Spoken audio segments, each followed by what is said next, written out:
Hey YouTube family, welcome back to another episode of Laughs, Gags, and Gossip.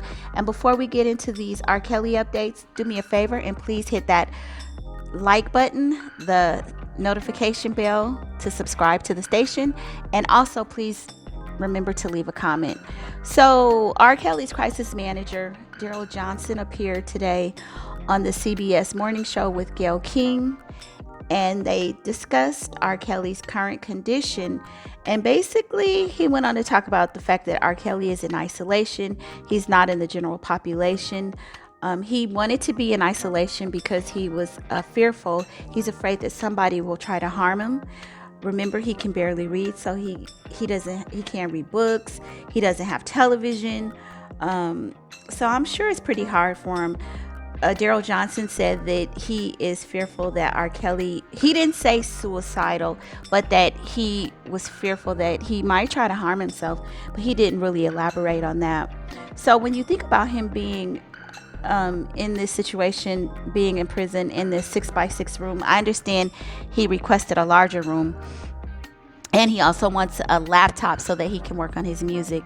And he also wants a porterhouse steak. I'm surprised he didn't ask for McDonald's because I know that's one of his favorite places. But, this has got to be really different for him.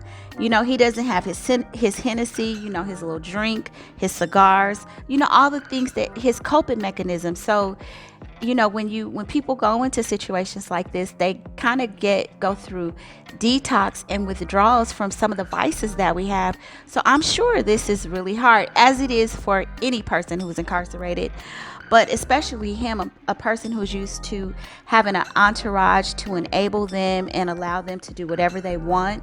They have just everything, at their beck and call. So now he is in isolation. I understand he gets 15 minutes a month to make calls to his family. So, all of these things, it's just like everything has been taken away from him. So I could imagine that it's pretty hard.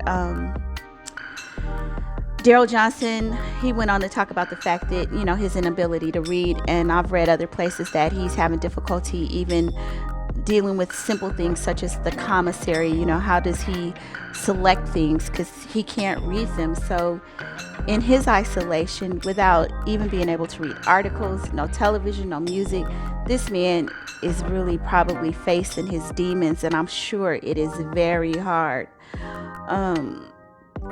So in the interview, Gayle was kind of asking him, she didn't directly say, do you believe he's innocent or guilty? But of course he was, he is supportive of R. Kelly, and he's saying that, well, he will get his day in court. So, independent of what he feels, he is doing his job by supporting the client. So, Gayle asked him, would you leave your daughter? She said, I know you have a daughter in her 20s or something. Would you leave your daughter with him? And she did not catch Darrell Johnson on this one, because he said, no, I would not leave my daughter with anyone accused of being a pedophile. So then she kind of said, well, isn't that a contradiction? Questioning his position as working on behalf of R. Kelly. And so he said, no, again, I'm saying I would not allow my daughter to be alone with anybody accused of anything like pedophilia. So I understand his stance, not saying that I wholeheartedly agree with it, but what he's saying is, as a parent, it is your duty to protect your child, and he would not have put himself in the position that some of these other parents have. However, that does not impair him from doing his job and being objective and being a crisis manager for R. Kelly. So I'm going to ask this question. For those of you that are listening, in the comments, let me know what you think. Could you separate your own personal feelings and morality?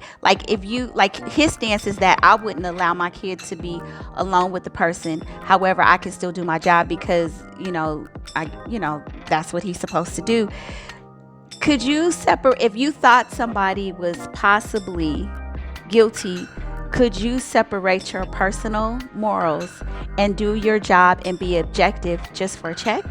I'm just curious. For me personally, I don't think I could, because I'm always having a battle. Even when I do the slightest thing that I think might be an infraction, especially to somebody else, I always feel like God is watching me and that He will check me. And I feel like I feel like He knows every little thing that I do, right? And He's like, girl, try it. Don't even go there. So it's just some things I personally couldn't do. And because I always think, karma and, certain things, if you kind of know something is wrong, if it's going to harm somebody else, like I wouldn't, I can't do it. So I'm just curious, what do you guys think? Could you defend somebody that's being accused of some of the things that R. Kelly is being accused of? If you had children, could you defend him for the right amount of money? Another thing they touched on was one of the other co-hosts. He said, well, isn't R. Kelly broke? Like, how is he affording, his legal bills? And so Darrell Johnson said, well, he is strained for money, but he's living off of royalties. So I'm sure those royalties must be pretty good. And he also said that there were people early on that raised money to support his case. So basically, Darrell Johnson was like, regardless of what you think, the man is going to have his day in court. And if he is found guilty, he will spend the rest of his life in prison. So that's where he landed. Interesting, So anyway, get in the comments and let me know what you think. Do you think you could defend him? Or nah, not enough money in the world. All right. Bye. Today on the CBS Morning Show with Gayle